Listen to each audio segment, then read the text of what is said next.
এই নিয়ে ২-৩ বার হয়ে গেল মন্দির যাওয়া। আজ সকালবেলায় চান টান করেই বেরিয়ে পড়েছিলাম মন্দির, কারণ আজ যেহেতু ছুটি ছিল সানডে, তার জন্য। আর মন্দিরের জায়গাটা কিন্তু অপূর্ব সুন্দর লাগছে, খুব সুন্দর জায়গা। আর এটা হচ্ছে কৃষ্ণ মন্দির। সব সময় ঢুকতে দেয় না, নো এন্ট্রি বোর্ড লাগিয়ে রাখে। দেখেছো তোমরা, আমার পেছনেই নো এন্ট্রি বোর্ড লাগানো, কারণ একদিকটা খুলে দিয়েছে, একদিকটা বন্ধ করে রেখেছে। তার জন্য একটু তাড়াতাড়ি যেতে হয় মন্দিরে, 12টার সময় বন্ধ হয়ে যায় মন্দির।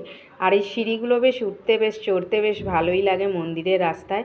আর আমার মন্দির গেলে এত মনটা খুশিতে ভরে যায় কি বলবো। আর অনেকটা রোদ্দুরও ছিল মন্দিরে রোদ্দুরের মধ্যে মুখ পুরো জ্বলে যাচ্ছিল, তবুও আমার ঘোরার শখ কমছিল না। আমার কিন্তু মন্দির ঘুরতে, কোনো পবিত্র স্থান ঘুরতে আমার মজাই লাগে।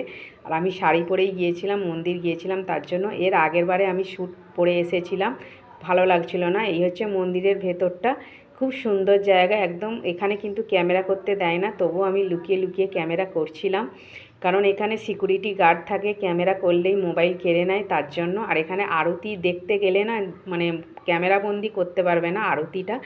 ভগবানের আরতি যখন হয় না, তখন ক্যামেরা সুইচ অফ করে দিয়ে তবেই ভেতরে ঢুকতে হয়। তার জন্য আমি আর ছিলাম না ওই পবিত্র স্থানে, মানে আরতির সময়টা।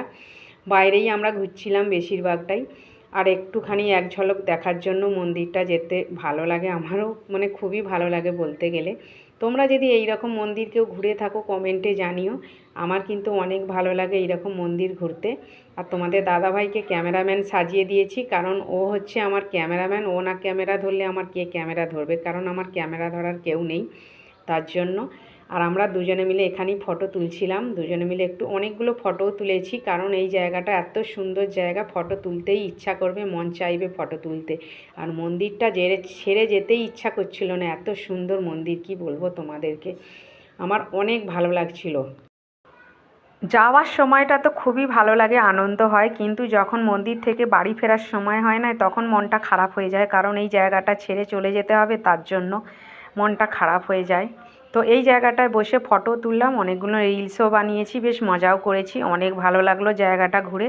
আর এইখানে পেছনে দুব্ব ঘাসের জায়গাটা দেখতে পাচ্ছ না, এখানে এত সুন্দর দুব্ব ঘাস হয়েছে।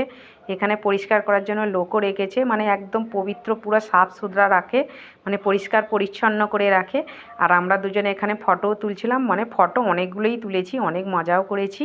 আর এই শাড়িটা পরে আমাকে কেমন লাগছে তোমরা কিন্তু কমেন্টে জানিও। এখানে এত সুন্দর সুন্দর ফুল গাছের টব, যেন ছাদের মধ্যে টব রেখেছে, ছাদের মধ্যে সাজিয়ে রেখেছে, এমন লাগছিল। টবগুলো এত সুন্দর লাগছিল না, কি বলবো তোমাদেরকে, এত সুন্দর লাগছিল টবগুলো, গাছের আর ফুল গাছের টব, অনেক রকমের গাছগাছালির টব রেখেছে, খুব সুন্দর লাগছে। একদম পবিত্র স্থানটাকে পুরো